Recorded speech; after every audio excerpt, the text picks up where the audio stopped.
Olá, boa tarde, seja muito bem-vindo. Estamos ao vivo e agora são 14 horas e 30 minutos pelo horário de Brasília e vamos juntos conferir o que é notícia no Brasil e no mundo nesta quinta-feira.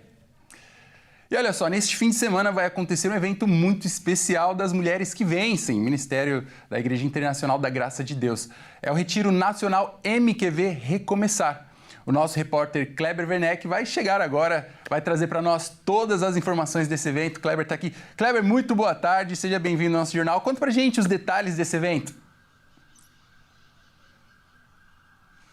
Olá, Caio, muito boa tarde para você, muito boa tarde para todos que assistem aí a edição da tarde do Redação Hit. Primeiro, né, Caio, registrar, hoje estamos de lados opostos. Eu tô aqui na rua e você aí no estúdio e mais uma vez é um grande prazer trabalhar com essa equipe top.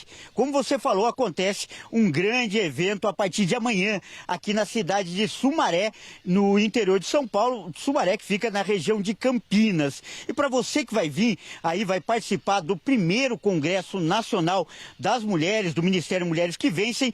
Primeira dica que eu dou, primeira boa informação é que eu vim aí, a nossa equipe saiu aí de São Paulo por volta do meio-dia e chegou aqui em menos de 1h30, um caminho muito agradável, muito tranquilo. A principal rodovia de acesso é a rodovia dos Bandeirantes, então quem virá aqui, quem está se programando para vir, não deve ter problemas. E eu estou aqui no local do evento, a Estância Árvore da Vida, que aliás é um belíssimo lugar. Já quando a gente chega, a gente se impressiona com a beleza e eu vou mostrar um pouquinho para você que está em casa nos assistindo. Olha só, aqui, esse local que a gente está vendo aqui é o centro de convenções, onde vão acontecer as reuniões. A gente já, olha aí uma bela frase, né? É o corpo de Cristo. A capacidade aqui desse local é de 10 mil pessoas que vão acompanhar aí os cultos e as pregações. Mas ao lado a gente pode ver todo o espaço aqui. São 12 mil metros quadrados. O nome desse auditório é Auditório Pérola. E aqui a gente também vê uma grande área verde com lagos, muitas árvores, pousadas, hotéis e restaurante. Uma estrutura muito bem preparada aí para receber eventos cristãos e também para receber eventos empresariais. Esse lugar tem mais de 40 anos, foi inaugurado em 1983. Agora, para falar mais do evento que acontece amanhã do Ministério Mulheres que Vencem, nós estamos aqui com uma das coordenadoras desse evento, a Rosângela Silva. Primeiro vou mostrar, olha só que bela camisa, a camisa oficial do evento, olha que belíssima então essa camisa. Rosângela, boa tarde, prazer estar aqui participando. Primeiro eu queria que você falasse do trabalho, o grande trabalho que está sendo feito aqui. Você está desde que horas aqui? Hoje, desde mais ou menos umas 5h30 da manhã, que a gente está por aqui acompanhando a montagem, acompanhando toda a parte estrutural também, para receber as irmãs da melhor forma possível.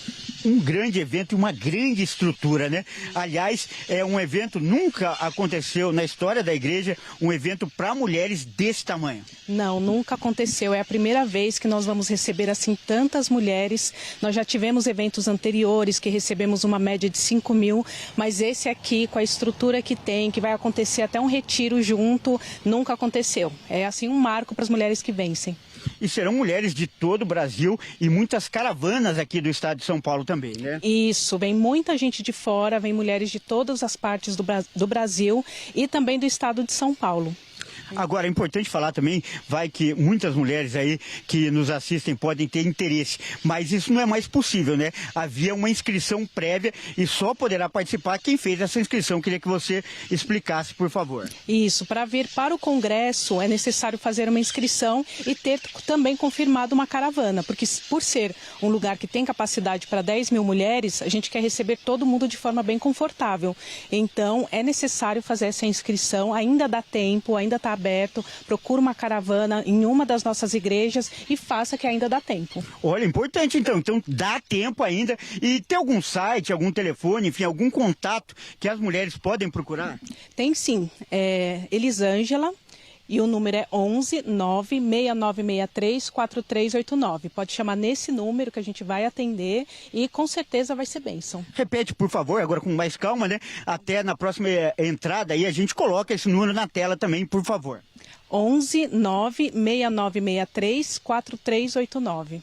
Tá certo, Elisângela, muito obrigado. E olha só, daqui a pouco, então, eu vou mostrar lá dentro como é a estrutura onde vão acontecer as pregações. E antes de terminar essa entrada, uma imagem muito especial. Vou pedir pro Fraga, nosso cinegrafista, mostrar ali novamente a fachada ali do auditório. A gente pode reparar ali que tem uma passagem de Efésios 1:23, capítulo 1, versículo 23. E essa passagem diz o seguinte: a igreja é o corpo dele, a plenitude daquele que cumpre tudo em todos. E eu volto com vocês aí no estúdio. Perfeito, Kleber. Muito obrigado pela participação. Daqui a pouquinho você volta para trazer mais detalhes para nós. Grande abraço. Bom, a gente continua com jornalismo porque o que era para ser uma nova fase no transporte sobre trilhos virou motivo de preocupação e desespero para milhares de passageiros. Um incêndio em um trem paralisou 3 linhas, provocou pânico e obrigou pessoas a caminharem pelos trilhos em meio à escuridão. Veja só. O que era para ser apenas uma viagem de rotina se transformou em momentos de pânico. No meio da madrugada, o incêndio em um trem paralisou as linhas 11 Coral, 12 Zafira e 13 Jade. Passageiros tiveram que desembarcar às pressas e caminhar pelos trilhos em meio à escuridão e muita fumaça na região da estação do Tatuapé. As imagens revelam o desespero. Assim que os primeiros estrondos são ouvidos, uma mulher que estava sentada no chão se levanta rapidamente. Em questão de segundos, o clima muda completamente dentro do vagão. Passageiros gritam, correm e tentam escapar, numa correria marcada pelo medo, tentando salvar suas vidas.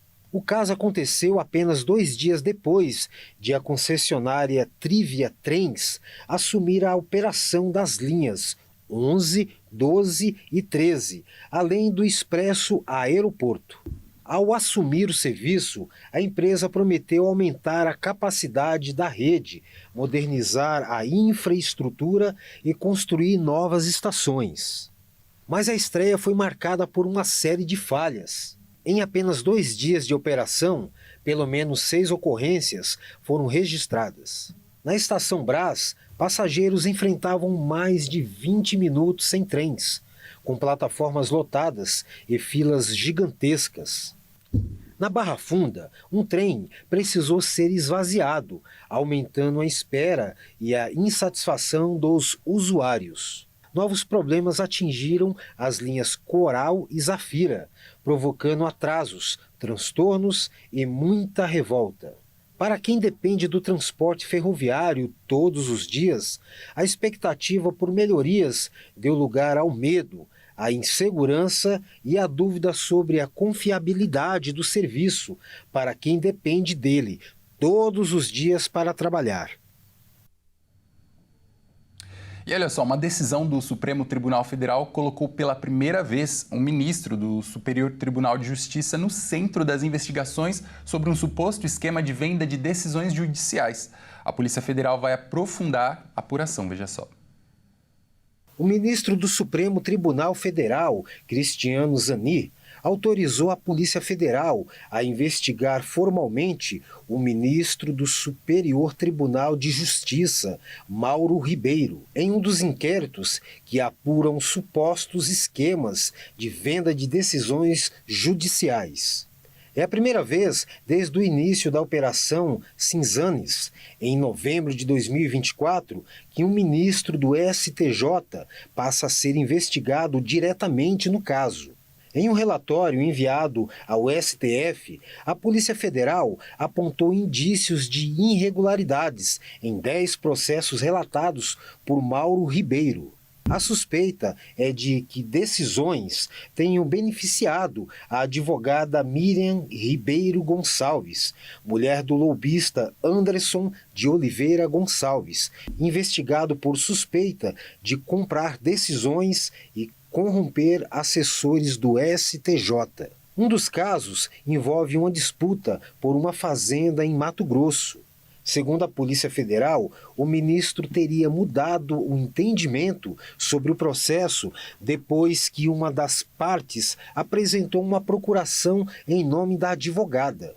Os investigadores também disseram ter encontrado decisões consideradas suspeitas, além de indícios de pagamentos feitos por uma empresa ligada ao lobista para um assessor do gabinete do ministro. Com a decisão de Zanir, a Polícia Federal também foi autorizada a aprofundar as investigações, inclusive com o levantamento de informações sobre empresas e movimentações bancárias de parentes do ministro, para apurar a possível existência de pagamentos de propina. Procurado, Moura Ribeiro afirmou que desconhecia a existência da investigação. Já a defesa do lobista Anderson de Oliveira Gonçalves disse que a apuração busca justificativas para manter o caso sob responsabilidade do Supremo Tribunal Federal. Foi divulgado hoje no anuário do Fórum Brasileiro de Segurança que os roubos de celulares caíram em 2025 no Brasil. A taxa apresentou uma redução de 18,6%. Os roubos dos celulares diminuíram no Brasil, mas, por outro lado, os furtos aumentaram. Com quase 500 mil ocorrências em 2025, 9 estados tiveram alta. Paraíba registrou 50,5% de aumento nos furtos. Maranhão, 47%. Rio de Janeiro teve uma alta de 24,6%. No Amazonas, os furtos aumentaram 4,2%. Já em São Paulo, o aumento dos furtos teve uma porcentagem de 3,1%. Outros estados ficaram com os números abaixo de 2%. Um dos motivos que explica esse aumento dos furtos é a popularização do Pix e dos aplicativos bancários. A facilidade de movimentações bancárias impulsiona os lucros dos bandidos e os prejuízos das vítimas. Em um outro estudo, mas do Instituto Datafolha, apontou que o medo de ter o celular furtado ou roubado é o quarto temor mais frequente entre os brasileiros. Em relação a roubos de aparelhos celulares, o estado do Rio de Janeiro é o único que apresentou um aumento em 2025, segundo dados do anuário. Foram mais de 4 mil ocorrências a mais do que um ano antes, em 2024. Pesquisadores discutiram algumas hipóteses para a queda dos roubos no restante do país. Entre elas está o risco que muitas vezes não compensa para os criminosos, que podem movimentar mais dinheiro de forma mais segura com golpes digitais, por exemplo. Marcas de celulares trabalham em mecanismos para travar o aparelho quando for roubado ou furtado. E há programas com o celular seguro, que é uma iniciativa lançada pelo governo federal para bloqueio rápido dos aparelhos. A Interpol prendeu mais de 5 mil pessoas e capturou 293 milhões de dólares em uma operação global que encontrou até delegacia falsa da Polícia Federal. Veja na reportagem. A Interpol deteve quase 6 mil pessoas e apreendeu 293 milhões de dólares na Operação Fistlight 2026. A operação durou de janeiro a abril e é focada no combate a fraudes e engenharia social e atividades de lavagem de dinheiro associadas em 97 países. A engenharia social se refere a técnicas que exploram a confiança de uma pessoa para obter dinheiro ou informação confidenciais. Esse tipo de fraude está relacionada ao comprometimento de e-mail comercial, extorsão sexual, além de golpes românticos de falsificação de identidade ou de investimento.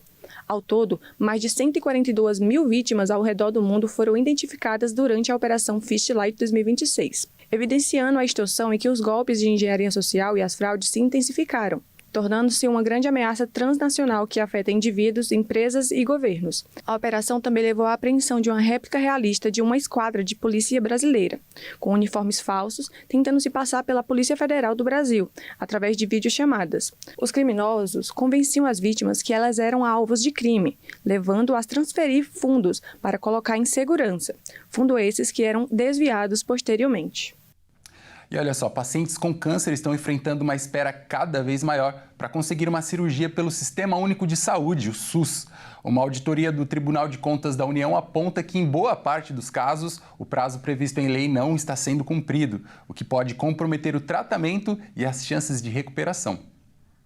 Uma auditoria do Tribunal de Contas da União revelou que a fila para cirurgias de câncer no SUS aumentou em 2025. em quase 2/3 dos tipos de procedimentos oncológicos analisados. Pelo menos 25% dos pacientes aguardam mais do que os 60 dias previstos em lei para o início do tratamento após o diagnóstico. O cenário mais crítico é o do câncer de tireoide. E segundo o levantamento, em alguns casos a espera ultrapassou 1.000 dias, um atraso que pode comprometer a eficácia do tratamento e reduzir as chances de cura da doença.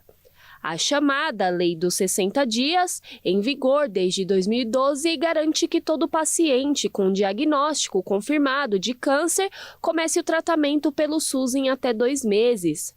Na prática, porém, a auditoria mostra que esse prazo está longe de ser cumprido em diversas regiões do país. O TCU aponta que um dos principais gargalos está na demora para exames, biópsias e confirmação do diagnóstico, etapas que acabam atrasando toda a linha de cuidado até a cirurgia. O relatório faz parte da avaliação do programa Agora Tem Especialistas, principal aposta do governo federal para reduzir as filas na saúde pública. Apesar do aumento no número de atendimentos, o tribunal concluiu que ainda há grandes desafios para garantir acesso mais rápido aos pacientes oncológicos.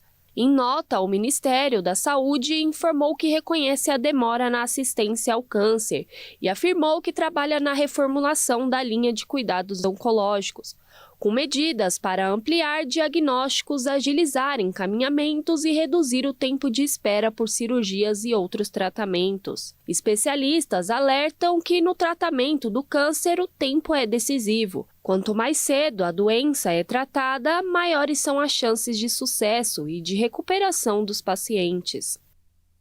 Uma pesquisa apontou que o Rio de Janeiro concentra 40% dos roubos de medicamentos do país. E o setor já alerta para o risco de desabastecimento. Vamos ver com Joenison Santos. O roubo de medicamentos de alto custo deixou de ser um crime isolado e passou a representar uma ameaça crescente para o setor de saúde no Rio de Janeiro. Cerca de 40% dos casos registrados no país ocorrem no estado, que também concentrou 44% dos prejuízos causados pelo roubo de cargas no primeiro trimestre deste ano. O alerta ganhou força após a Operação Metástase, deflagrada pela Polícia Civil no Complexo da Maré e em outros 3 estados. A investigação aponta para uma estrutura voltada ao roubo e à comercialização clandestina de medicamentos, muitos deles utilizados no tratamento de câncer, doenças autoimunes e enfermidades raras. O valor elevado dos produtos e a existência de um mercado para absorver as cargas roubadas estão entre os fatores que atraem as quadrilhas. Os números também mostram como o perfil do crime mudou. Os medicamentos apresentavam 1,7% das perdas com o roubo de cargas no primeiro trimestre do ano passado. Agora, eles respondem por 22,3% desse prejuízo. O avanço da criminalidade já afeta a rotina das distribuidoras, que relatam dificuldades para contratar seguros e precisam aumentar os gastos com segurança e prevenção. O impacto também aparece nos dados gerais de segurança. Segundo o Instituto de Segurança Pública, o Rio registrou 1.733 roubos desse tipo no primeiro semestre deste ano, 10% a mais do que no mesmo período de 2025. Para a Firjan, o problema já influencia as decisões de investimento de empresários fluminenses. Além dos prejuízos financeiros, esse crescimento levanta um alerta para o risco de desabastecimento. Como os preços dos medicamentos são regulados, os custos extras com segurança e seguros não podem ser repassados diretamente ao consumidor. Se o cenário continuar, distribuidoras podem reavaliar operação no estado, o que pode afetar a chegada de medicamentos de alto custo a hospitais, clínicas e pacientes que dependem desses tratamentos. O Rio Grande do Sul volta a viver dias de apreensão por causa da chuva. Em apenas 5 dias, várias cidades registraram volumes acima da média histórica para todo o mês de julho. Os temporais já provocaram inundações, retiraram famílias de casa e mantêm autoridades em alerta para a elevação dos rios em diferentes regiões do estado. Veja só. Em menos de uma semana, a chuva mudou a rotina de centenas de famílias no Rio Grande do Sul. Desde a última sexta-feira, a chuva acumulada superou a média histórica de julho em diversas cidades. Em Paraí, no norte do estado, foram 247 milímetros em apenas 5 dias. Os acumulados aceleraram a elevação dos rios e provocaram alagamentos e inundações em diferentes regiões. Segundo a Defesa Civil, 169 municípios já registraram algum tipo de dano provocado pelos temporais. Em Arroio do Meio, no Vale do Taquari, o rio Taquari ultrapassou a cota de inundação. Mais de 1.000 pessoas tiveram que deixar suas casas no Rio Grande do Sul. Ao todo, 728 pessoas estão desabrigadas e dependem de abrigos públicos. Outras 371 estão desalojadas e foram acolhidas por familiares ou amigos. A força da água também trouxe prejuízos para outras regiões do estado. Em Bento Gonçalves, na Serra Gaúcha, uma casa foi arrastada pela enxurrada até o rio Taquari. Em Lagoa Vermelha, imagens impressionantes mostram um rebanho escapando de uma área alagada. Já em Erechim, um cachorro precisou ser resgatado pelos bombeiros depois de ficar isolado em meio à inundação. Em Frederico Westphalen, a força do vento quebrou a vidraça de uma empresa e os estilhaços atingiram um funcionário. Ele não se feriu. Depois de dias de chuva intensa, o cenário agora depende menos do que ainda vai cair do céu e mais do caminho que toda essa água faz pelos rios do estado. É justamente por isso que, mesmo em cidades onde a chuva perdeu força, o nível dos rios continua subindo. Enquanto famílias deixam as áreas de risco e os municípios ampliam o monitoramento, a preocupação se concentra nas regiões por onde o grande volume de água segue avançando. Na região metropolitana, o receio agora também é com a água que segue descendo pelos rios em direção ao Guaíba. As simulações hidrológicas indicam que o nível do lago pode atingir a cota de alerta entre sexta e sábado. A elevação é consequência do grande volume de água que desce pelas bacias dos rios Taquari, Caí e Jacuí. Em Porto Alegre, a Prefeitura intensificou o monitoramento das áreas ribeirinhas e mantém estruturas preparadas para receber moradores caso seja necessária uma retirada preventiva. O tarifaço dos Estados Unidos ao Brasil impactou no preço do sebo bovino de Mato Grosso do Sul e agora o setor aposta em biodiesel. Quem traz as informações é Wellington Pael. O sebo bovino fundido, responsável por movimentar quase 50 milhões de reais em exportações de Mato Grosso do Sul aos Estados Unidos no primeiro semestre de 2026, é o produto mais atingido pelo tarifaço de 25% imposto pelas autoridades norte-americanas. Para diminuir esse impacto no setor de derivados de carne aqui no estado, a estratégia é buscar novos mercados e também expandir o uso interno do sebo como matéria-prima para a produção de biodiesel. A tarifa foi implementada na quarta-feira. No entanto, a maior parte das exportações do estado para os Estados Unidos, cerca de 97%, foi isenta. O sebo bovino fundido é uma matéria-prima muito versátil, utilizada na fabricação de sabão, detergentes, cosméticos, ração, velas, lubrificantes, tintas e biodiesel. Com a tarifa de 25%, os importadores americanos agora enfrentarão custos mais altos para adquirir o sebo sul-mato-grossense, o que pode levá-los, então, a buscar fornecedores no mercado interno ou em outros países, com preços mais competitivos. Só no primeiro semestre, Mato Grosso do Sul exportou quase 10 toneladas de sebo bovino fundido para o mercado norte-americano. O setor busca agora novos mercados para escoar toda essa produção. Há também uma forte aposta no aumento da porcentagem de biodiesel na matriz de combustíveis. A produção do biodiesel utiliza diversas matérias-primas, como óleos vegetais, gordura animal e óleos residuais. A gordura animal pode ser extraída do sebo bovino, óleos de peixe e também da banha de porco. Anualmente, o Brasil produz cerca de 1,56 milhão de toneladas só de sebo bovino. E cada quilo pode gerar até 800 ml de biodiesel. Representantes da indústria da proteína bovina aqui em Mato Grosso do Sul avaliam que um avanço de 15% para 20% na mistura obrigatória de biodiesel no diesel aumentaria significativamente a procura por sebo bovino, ajudando então a absorver essa produção local e também a sustentar os preços. O setor expressa a expectativa de um possível apoio governamental para enfrentar esse cenário. As exportações de Mato Grosso do Sul acumularam 3,83 bilhões de dólares no primeiro semestre de 2026, superando o mesmo período do ano passado. As exportações para os Estados Unidos também cresceram neste período, passando de 3,2 milhões de dólares em 2025 para 3,7 milhões em 2026, apesar dos desafios da política internacional entre os dois países. E veja a seguir. Argentinos pedem à FIFA a reedição da final da Copa do Mundo. A reportagem completa você confere no próximo bloco. Nós voltamos já.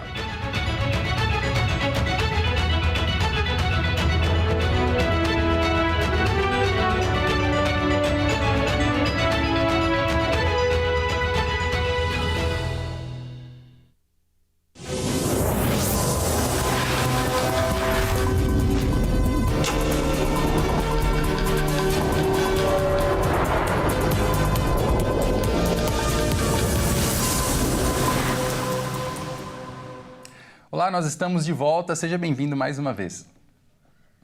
Bom, e nós vamos voltar a falar agora com Kleber Werneck, que está lá na cidade de Sumaré, onde este fim de semana acontece o Retiro Nacional das Mulheres que Vencem da Igreja Internacional da Graça de Deus. Bom, Kleber vai aparecer aqui. Kleber, traz mais informações para nós, então, sobre esse grande evento. Caio, eu volto a falar ao vivo aqui de Sumaré, cidade que fica na região de Campinas, no interior de São Paulo, para mostrar agora o lado de dentro aqui do local, da Estância Árvore da Vida. E aqui, nesse local, nesse auditório, que chama Auditório Pérola, que vão acontecer as reuniões e a pregação da palavra. Posso mostrar aqui, ó, as cadeiras ainda vazias, né? São cerca de 10 mil lugares. Mas além da grandiosidade, da imponência desse lugar, também chama atenção a capacidade técnica, os recursos técnicos. Vou pedir para o Fraga, o nosso cinegrafista, mostrar. Olha esse grande painel aqui, é um painel de LED. São 2 painéis menores e um painel grande, maior. E ao todo aí de comprimento, somando os 3, dá 13 metros de comprimento e 4 de altura. Realmente é o que valoriza muito, mostra realmente uma grande apresentação. Mas eu vou trazer você que está em casa agora aqui para dentro, para passear comigo e mostrar essa estrutura aqui. Por favor, vamos subir no palco para a gente ter um pouquinho da noção, da emoção das pessoas que vão pregar amanhã aqui. Realmente é de arrepiar. Olha só, lembrando, né, que o tema é recomeçar. O eixo das pregações vai se basear nesse tema. E olha aqui, de cima, desse ponto de vista, imagina o que o pregador ou a pregadora vai sentir amanhã quando chegar aqui nesse palco e olhar para esse lugar. Olha só, são 10 mil cadeiras, 10 mil lugares. Imagina só esse lugar amanhã cheio de mulheres louvando, agradecendo, engrandecendo a Deus. Para falar dessa sensação, aqui já está uma mulher que vai participar, a tia Ju aqui ao meu lado, que é líder do Ministério Crianças que Vencem. Ela também está uniformizada aí. Vou mostrar a camisa aí mais uma vez aí, camisa oficial desse primeiro Congresso Nacional. Tia Ju, primeiro, você tem quanto tempo de igreja mesmo? 36 anos. 36 anos e nunca aconteceu um evento desse tamanho. Você mesmo estava comentando comigo antes da entrevista que até se emociona pela grandiosidade. Sim, a gente entende que o Senhor se inclinou e está acontecendo um sonho de todas nós, mulheres da Igreja da Graça, o primeiro encontro nacional do Mulheres que Vencem. E glória a Deus pela vida da nossa pastora, Thaís Benevente, e todas as irmãs, né, líderes estaduais que também estão, né, já em viagem para cá. Nosso coração está saltitante e a gente, quando chega aqui, a gente percebe que é muito mais do que nós imaginamos, né, Kleber? E você é a líder do Ministério Crianças que Vencem. E a maternidade é um dos principais ministérios, é uma das principais missões que Deus deu para a mulher, né? Sim, eu disse que a sensação é de um útero gigante nesse lugar, onde daqui com certeza serão geradas muitas bênçãos, vitórias, curas, salvação para as próximas gerações. Quando o Senhor se inclina e alcança a vida de uma mulher, toda uma casa é salva, todos os filhos são cercados e com certeza a unção para o recomeço já está presente nos nossos corações. Expectativa lá em cima, Kleber. Olha, eu quero reforçar o convite aí para você que nos assiste, você mulher que quer participar, colocar novamente aí o telefone na tela, ainda dá tempo de se inscrever. E para finalizar, eu queria que você falasse sobre esse tema recomeço e convide as mulheres que nos assistem. É sempre tempo de recomeçar. Com o Senhor Jesus, todo encontro com Ele marca uma nova chance, uma nova oportunidade. Então não importa o que tenha acontecido com você ao longo da sua trajetória, trajetória, é tempo de recomeçar. Já estamos, né, com nossos corações aí em oração, em consagração, em intercessão também, junto à pastora Thaís Benevente, e com certeza a presença de Deus se manifestará com curas, milagres. Então, não fique de fora, é um marco histórico para as mulheres da Igreja Internacional da Graça de Deus, mulheres que vencem. Muito obrigado. Eu volto com você aí no estúdio, Caio. Certo, Kleber, muito obrigado por essa brilhante participação. Tia Ju também fez o convite, tenho certeza que vai ser um evento muito abençoado. Um grande abraço. Milhares de pessoas foram deslocadas pelos incêndios florestais que estão acontecendo no sul da Europa. A França enfrentou 2 grandes incêndios que já devastaram milhares de hectares. Incêndios florestais violentos, alimentados pelo vento e pelas altas temperaturas, devastam diversas regiões do sul da Europa e levaram ao deslocamento de milhares de pessoas de uma área turística na França. Este ano é o segundo pior em termos de área queimada por incêndios florestais na União Europeia neste período, desde que os registros começaram há 20 anos, de acordo com dados do satélite do sistema EFIS analisados no sul da França. Os bombeiros combatem 2 grandes incêndios. Um deles em Le Porge, perto da cidade de Bordeaux, já havia queimado 2.400 hectares até esta quinta-feira, segundo a última estimativa dos bombeiros. Até o momento não há relatos de vítimas ou casas destruídas, mas a situação permanece crítica. De acordo com diversas fontes consultadas pela AFP, o incêndio provavelmente começou durante os trabalhos de limpeza de vegetação em uma área florestal. Segundo as autoridades, cerca de 12.000 pessoas, incluindo turistas e centenas de moradores de cidades próximas à floresta, foram obrigadas a deixar a área. O outro incêndio, que começou na terça-feira em um campo e se espalha pelo departamento de Var, devastou quase 2.500 hectares e permanece estável. Cerca de 400 pessoas deslocadas foram autorizadas a voltar para casa. Na França, os incêndios florestais nunca consumiram tanta superfície nesta época do ano.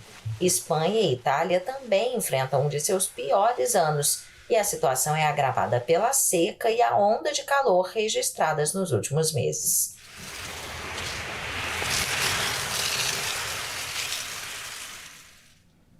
O aumento da mistura de etanol na gasolina, previsto para entrar em vigor no dia 1º de agosto, virou alvo da Justiça. O Ministério Público Federal pediu a suspensão da medida, alegando falta de estudos que comprovem a segurança da nova composição para os veículos. O Ministério Público Federal entrou com uma ação na Justiça para tentar impedir o aumento da quantidade de etanol anidro misturada à gasolina. A mudança, aprovada pelo Conselho Nacional de Política Energética, eleva o percentual de 30% para 32% e está prevista para começar a valer em 1º de agosto. Na ação, o MPF afirma que não é contra o uso do etanol, nem contra a política de incentivo ao biocombustível. O questionamento é sobre a falta de estudos específicos que comprovem que a nova mistura é segura para toda a frota de veículos em circulação no país. Segundo o Ministério Público, os testes apresentados pelo governo foram feitos principalmente para validar a gasolina com 30% de etanol e não seriam suficientes para comprovar os impactos da nova composição. O órgão também defende a realização de uma perícia técnica independente antes que a mudança entre em vigor. Entre as preocupações levantadas estão possíveis efeitos sobre carros antigos, motocicletas e veículos importados, além de dúvidas sobre a durabilidade dos motores, consumo de combustível e emissões de poluentes. Já o Ministério de Minas e Energia afirma que a decisão foi baseada em estudos técnicos realizados com a mistura de 32% do etanol. Segundo a pasta, os testes não identificaram impactos significativos no funcionamento dos veículos e concluíram que o novo combustível é seguro para uso na frota brasileira. O governo informou que vai defender a medida na Justiça e, por enquanto, mantém o cronograma para o início da nova mistura em agosto. Olha só, uma petição na internet que pede a repetição da final da Copa do Mundo já ultrapassou 61 mil assinaturas, todas dos argentinos. Dias após a final da Copa do Mundo, vencida pela Espanha por 1-0 na prorrogação, a revolta de parte da torcida argentina ganhou força nas redes sociais. Uma petição publicada na plataforma Change.org já reúne mais de 61 mil assinaturas, pedindo que a FIFA determine a repetição da partida. A iniciativa foi criada pela torcedora argentina Gisela Sanches. No texto, ela afirma que a arbitragem do esloveno Slavko Vinčić teria influenciado diretamente o resultado da decisão e pede que a FIFA reveja os principais lances do jogo. Apesar das acusações, a petição não apresenta provas ou evidências concretas de qualquer irregularidade. Até o momento, a FIFA também não se manifestou sobre o assunto. Especialistas lembram que a repetição de uma partida é uma medida extremamente rara no futebol e, quando acontece, normalmente está ligada a erros de aplicação das regras do jogo ou outras irregularidades comprovadas, e não apenas por reclamações sobre decisões da arbitragem. Dentro de campo, a Espanha foi superior durante a decisão. A seleção espanhola criou mais oportunidades, dominou boa parte da partida e garantiu o bicampeonato mundial com gol de Ferran Torres na prorrogação. Essa não é a primeira mobilização do tipo nesta Copa. Após a semifinal entre França e Espanha, torcedores franceses também criaram abaixo-assinado pedindo a repetição da partida. Assim como agora, o movimento ganhou repercussão nas redes sociais, mas não teve qualquer efeito sobre o resultado do torneio. Bom, essa edição fica por aqui. Eu agradeço demais a sua companhia. E para você que nos acompanha pelo Hit Notícias, fique agora com a sua programação local. Tchau, tchau.